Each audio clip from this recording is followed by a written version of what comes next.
And update po sa ating Shinano Red Apple variety. And grafted po ito last December 2023. And lumalaki na po yung bunga. And napaka-red.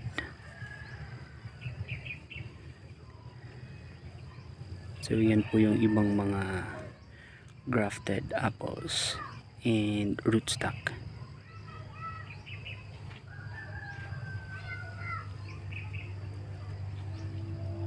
Sobrang ganda po talaga ng kulay ng Shinano Red. So naka seedling bags lang po yan.